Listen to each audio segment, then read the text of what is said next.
Hello and welcome. You're watching UTV Live at 6. Good evening. These are the stories making the headlines. Questions for our health trusts and the Public Health Agency as new data obtained exclusively by UTV shows episodes of cervical screener underperformance was identified in every laboratory.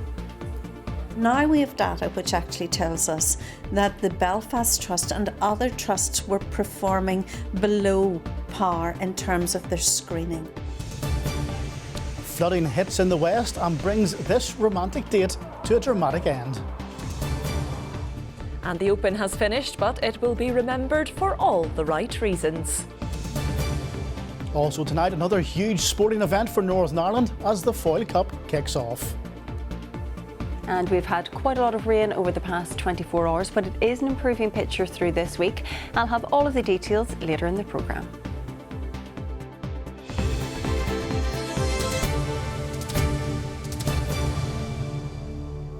Late last year, a review into the underperformance of screeners in the Southern Trust concluded that 2 women had died and 8 more had developed cancer as a result of having their smears misread. Now, new data obtained from the Public Health Agency by UTV almost a year on from our original request shows that every other trust recorded episodes of underperformance. The revelation has prompted questions from campaigners and members of the Health Committee who say this data only emphasises the need for a statutory public inquiry. Sarah Clark reports. The Public Health Agency under scrutiny by the Health Committee just a few weeks ago when UTV's request for data about underperformance of cervical screeners across Northern Ireland came up. I think that there's a real issue around the data, and the fact that people are having to go to the Information Commissioner to get resolution there in relation to the release of that data is really, it's appalling actually. The request was declined by the Public Health Agency, citing how much time it would take and potentially identifying individual screeners.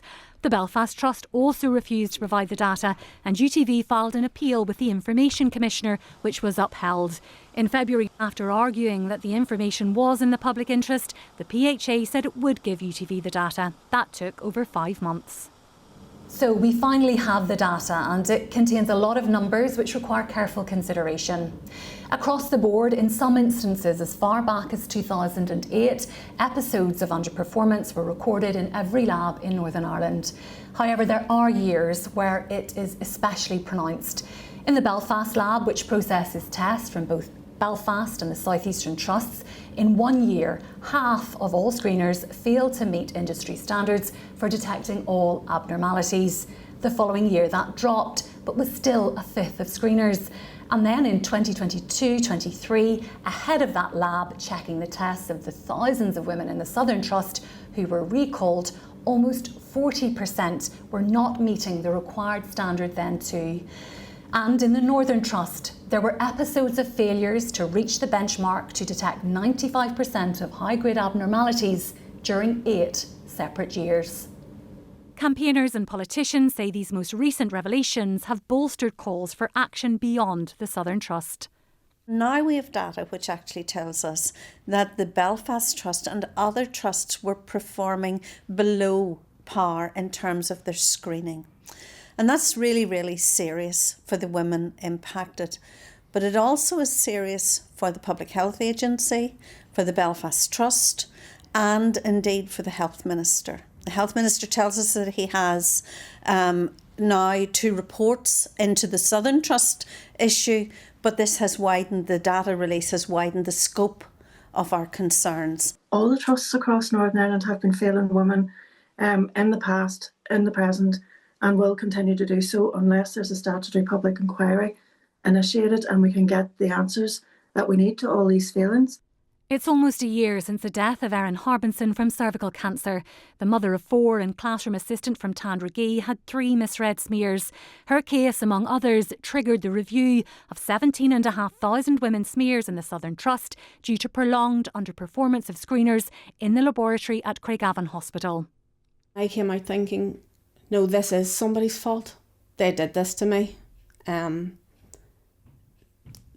They've killed me, in a way.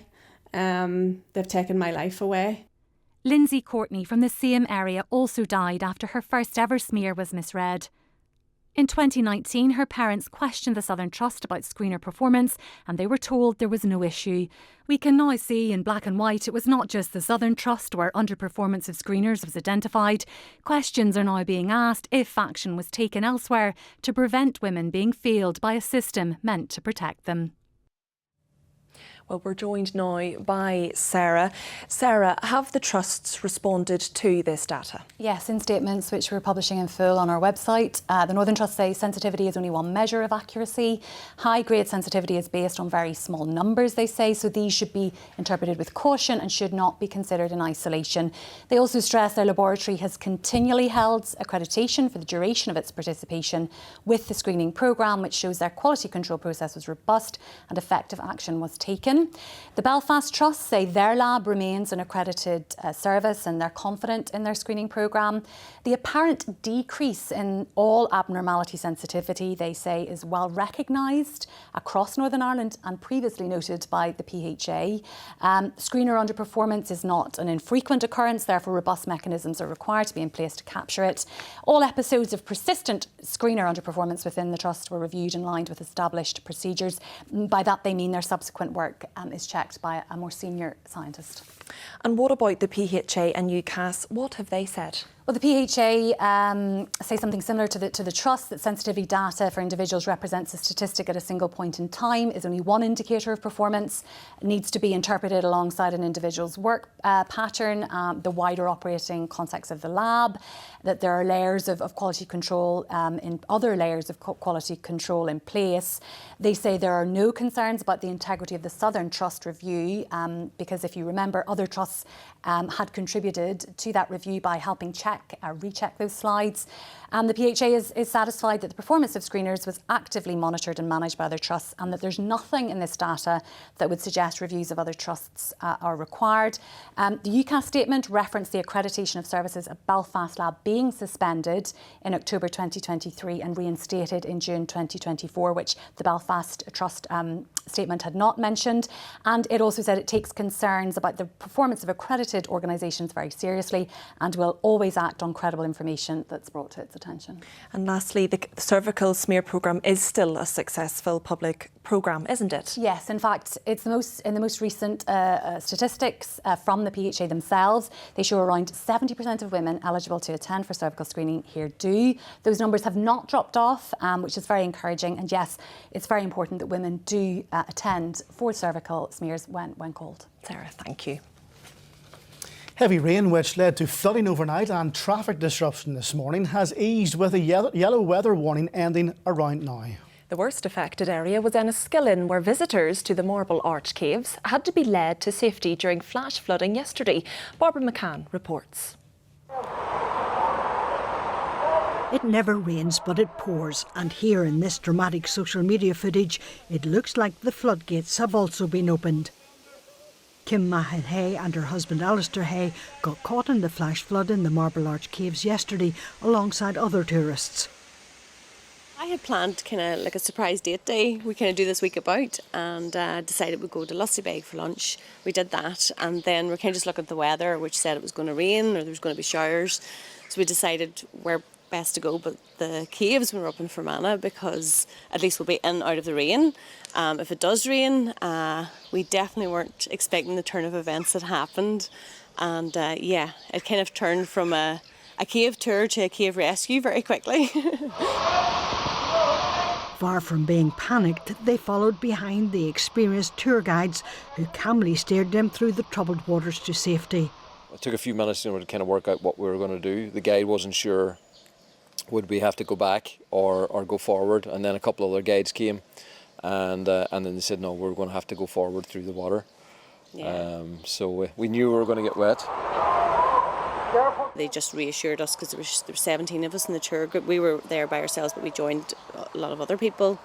There were 2 children on the tour as well who were wee troopers. Like they just got heads down and kind of did whatever the guides told us, you know. So I mean, people had commented in the video that we weren't panicking or, you know, and we were laughing, I think, and we were screaming and giggling, but when you have the freezing cold water hitting you, it's kind of screams of just that water hitting you, and then I think our nervous laughs. Yeah. As well as not realising until we get further on up the cave when the water was coming at real force down the stairwells at us that, okay, this is a little bit more. It could be a serious situation if we didn't get out of the caves, but thankfully, they were able to get us out quickly.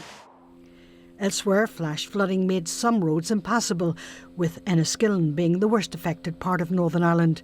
The heavy rainfall also caused traffic disruption in counties Antrim, Down and Armagh. This morning, the country-bound lane of the M12 at Portadown resulted in its closure for a time. The Met Office have estimated that between 80 to 100 millimetres of rain fell in Enniskillen within 3 hours. Can't beat a day at Marble Arch. After their cave deluge drama, Kim and Alistair emerged sodden but still smiling. Trapped in the caves, literally. Barbara Macan, UTV Live. The Omagh bombing inquiry has heard submissions from legal parties relating to the appointment of special advocates. Some families and survivors have asked to be represented during closed hearings at the inquiry where sensitive details relating to national security may be heard. 29 people and 2 unborn twins were killed in the real IRA atrocity in August 1998. If appointed, advocates would represent the interests of relatives and survivors during times when they wouldn't be permitted to attend. The hearing continues. There's been a 200% increase in the number of pupils enrolled in specialist provisions in mainstream schools since 2018. That's according to a new report by the Northern Ireland Children's Commissioner. Chris Quinn has called for reform and investment in the system to ensure learning is inclusive for those with special educational needs and disabilities. Now, the Open Championship concluded yesterday at a sun-drenched Royal Portrush. Yes, Scotty Scheffler proved why he's the world's best player as he was crowned Champion Golfer of the Year with a score of 17 under par. The golf course was the other big winner of the week, as our sports correspondent Ruth Gorman reports. It was a homecoming fit for a Grand Slam champion, but it wasn't to be this week for Rory McIlroy here at Royal Portrush. Instead, fans were treated to a Scotty Scheffler special. The world number 1 lifted the claret jug for the first time and made it 3 majors out of 4, just one more, and he'll complete the Grand Slam. For Royal Portrush, it was another exceptional week. 278,000 happy spectators, £200 million of an economic windfall, and an 82% increase on shop sales for the R&A compared to the last Open here. Not bad for a week's work. Well, not quite. The work starts probably 2-3 years before. So we've done a big construction project. Most of that on the Dunluce was based around improving visitor experience. Aside from that on Thursday, it was very special, I've got to say. Turned into one of the best 2 or 3 venues that the Open goes to. Way a bit bigger and better. The whole build out for the event is bigger and better. It's getting bigger every year, the Open Championships. It's a great open venue. There's a lot of tricky locations. I think it was a solid setup. America and everybody I talk to wants to come to Ireland and play golf. For everybody, and it's I think they're very appreciative too that the Open has come back here. And we as players are very appreciative too because it's such a great golf course. The 1,800 volunteers also made memories that will last a lifetime. So many people that were outside the ropes would have loved to be in your position of walking around behind the players. Were you able to take that all in? No, to be honest, I'm still processing it. It was class, walking around with Shane Lowry, such an idol, such a golfer. So, yeah, it was great. For the final day's play, there was no confusion surrounding who most fans wanted to win, but the world number 1 had plenty of support too. I've just come across the biggest Scotty Scheffler fan here. What's your name, sir? Tori. Tori, what an outfit. Can you just talk me through it? Sure. I've owned the pants for a long time and the shoes for a long time. But this little number just came through on the internet last week because I was here to show my pride for USA and Scott. A little bit, which is fun as well. But it really was. It was a great reception. I heard a lot of the fans supporting me out there today. It's been an awesome week. I've gotten everything I wanted out of this week apart from a claret jug. And that's just because one person was just a little bit better than the rest. They have yet to confirm when they will return to this stunning venue, but it is sure to be up there near the top of their list on open venues, because we have had another hugely successful week. That's 2 in the last 6 years, and after record sales on tickets and what we've seen here this week, the R&A will be certainly looking to come back here soon. Ruth Gorman, UTV Live, Royal Portrush. Some interesting outfits. I'm not sure I could pull that off. Anyway, let's look at the headlines making tonight's ITV News at 6:30. Yes, here's Mary Nightingale. Coming up in the programme, the unlicensed driver who inhaled laughing gas behind the wheel and killed a pensioner.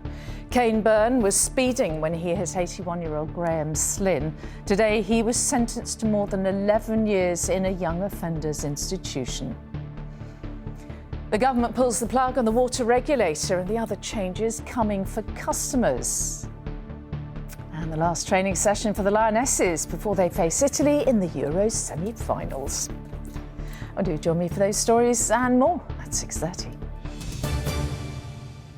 Now, hot on the heels of Golf's Open Championship, another Northwest sporting event welcomed thousands of fans today as the Foyle Cup Youth Tournament officially kicked off. With all the details on that and the rest of the day's sport, here's Will.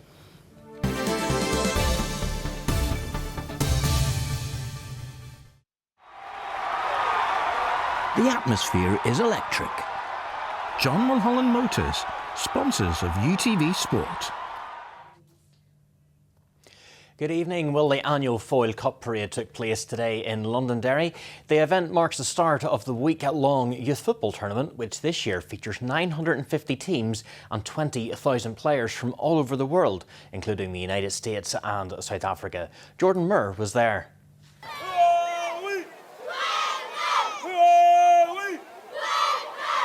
A sea of colour and sound enveloped Londonderry. Anything but smoke and mirrors, the Foyle Cup Parade marks the start of one of the biggest youth football events around. We started this competition, Impact 1992 with 8 teams. Now we're up to 950 teams this year. It increases every year. I don't think we can go any bigger next year because we're sort of maxed out. The Foyle Cup this year, due to Tourism NI's economic calculator, estimated between 8 and 10 million impact. Teams from Derry to Finland are taking part in the 6-day tournament, which is played across Northern Ireland and Donegal.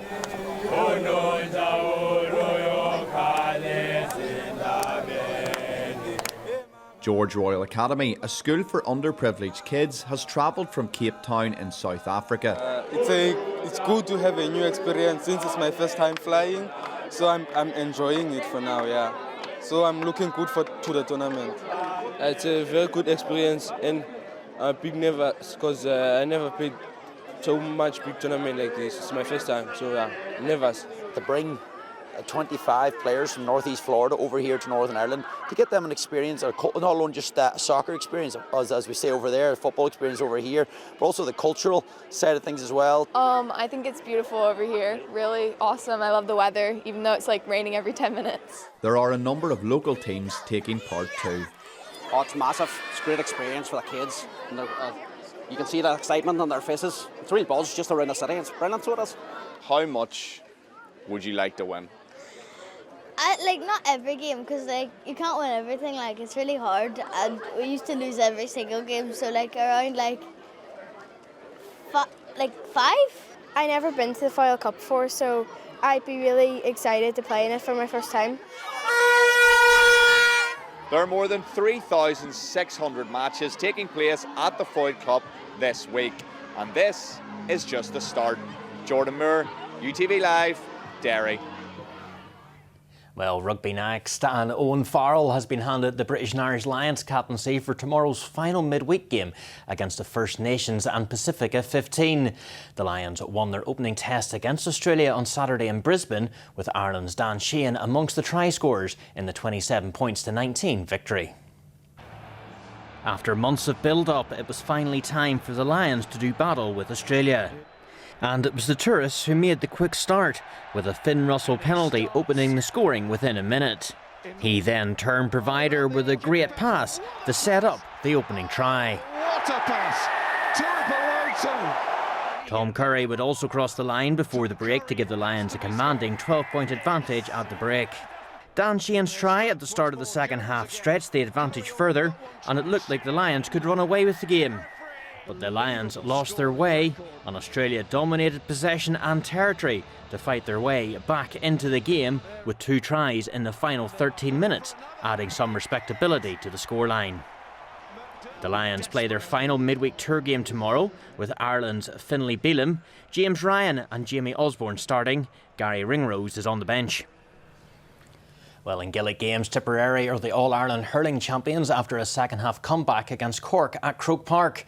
They limited Cork to just 2 points in the second period, and 3 second-half goals for Tip saw them lift the Liam McCarthy Cup after a 327-118 win to claim their 29th title and a first since 2019.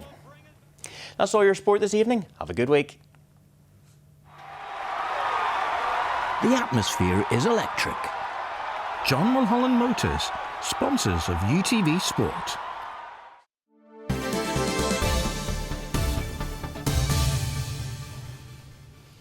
Now it's that time of year again when we need your help to find an amazing local fundraiser to represent UTV at the star-studded Daily Mirror Pride of Britain Awards in London. If you know someone who goes the extra mile for a special cause and makes a real difference in their community, we want to hear from you. Here's Paul Riley with all the details.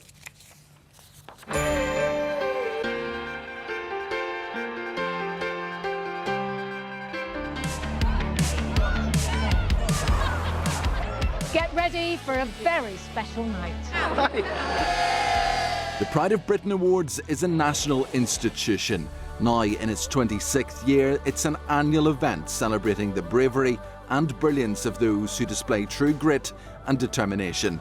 ITV regional news programmes have played a big part in Pride of Britain, helping to find those amazing fundraisers who make an incredible difference in their communities. And now we're looking for our next champions, people who go that extra mile to raise money for a special cause. You can nominate an individual or a group of people, and with a special insight into what we're looking for, here's one of the Pride of Britain judges, ITV's very own Ben Shepherd. I think the things that are hugely important is finding someone who is absolutely invested in their community, that has gone above and beyond for the people around them, without doubt has put themselves in a position where they've created an extraordinary movement with the charity endeavour that they've done, and really just because they have a huge passion for the people around them, the community they live in, they have done everything they can to try and change the lives of those people that they live alongside. So do you know someone who fits the bill and deserves recognition? All you have to do to nominate them is to go to itv.com/Pride of Britain. That's all one word. Nominations are now open and close at 11:59 p.m. on Sunday the 10th of August. A full list of terms and conditions can be found at itv.com. Now Louise is here. It was good for the golf over the weekend, Louise, but the last 24 hours have changed slightly. Absolutely. We had 2 weather warnings yesterday, 2 yellow warnings, 1 for thunderstorms, 1 for rain. Then we had an amber warning for rain, and that deluged last night. The rain became so heavy. As you saw in Barbara's report there, really intensified, leaving some roads impassable this morning, some tricky driving conditions on the way into work. It was safe to say one of the wettest July days on record. Killowen in County Down recorded almost 72 millimetres of rain since 5 o'clock yesterday evening. Murlock in County Down also recorded the highest rainfall totals for the space of an hour, with 20 millimetres between 11 o'clock and midnight last night. The rain really intensified. I mean, when weather's your job, I had a few trips to look out the window just to make sure and see what's happening out there. The good news is that low pressure system has now moved off, and we do have some drier weather coming our way as we move through this week. That low pressure really centred across all of Northern Ireland yesterday, and we had plenty of rain, so hopefully a few dry days on the way. Here's the forecast. Bringing the warm sunshine outside, inside. UTV Weather. Sponsored by the Grant Arona R290 heat pump.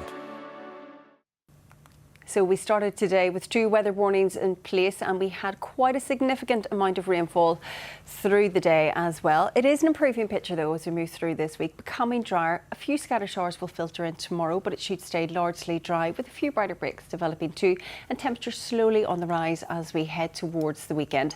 We had a low pressure system move through today. It's slowly starting to track northwards. Tomorrow a few scattered showers will filter through, but we have a brief ridge of high pressure building in through Wednesday, settling things down, so we can expect a lot quieter weather to come through as we head towards the end of the week. Showers should start to filter out as they move eastwards this evening, becoming largely dry in the overnight period. We will have a few breaks in the cloud, but a number of scatter showers will then start to build and filter in across western areas as we head towards dawn. A mild and muggy night once again, temperatures holding up in mid-teens, lows of 14 or 15 degrees Celsius. Tomorrow looks like a largely dry day. We will have a scattered in of showers here and there. A few brighter breaks developing as we move into the afternoon. Winds staying generally light, slightly breezier across the north coast, with temperatures reaching highs of around 19 degrees Celsius. Across the rest of Ireland, it's a very similar story. Scattered showers, cloudy skies and a few brighter breaks into the afternoon. Winds staying on the light side with highs of 19 or 20 degrees Celsius. So looking ahead for the next couple of days, we do have plenty of dry weather coming our way as we move through the middle part of the week. A few brighter breaks developing through Thursday. Temperatures slowly starting to rise as we head towards the weekend, just a few degrees above what we would expect for this time of year, with some mild nights in the forecast too. Bye-bye. UTV weather, sponsored by the Grande Rona R290 heat pump. Well, that's the very latest news from the UTV newsroom. Jordan will be back with our late bulletin at 10:30. Yes, I'll be back just a little bit later on. The ITV News continues now with Mary Nightingale. From Katie and me and everyone on the team, have a good evening and enjoy the rest of your night. Good evening. Bye-bye.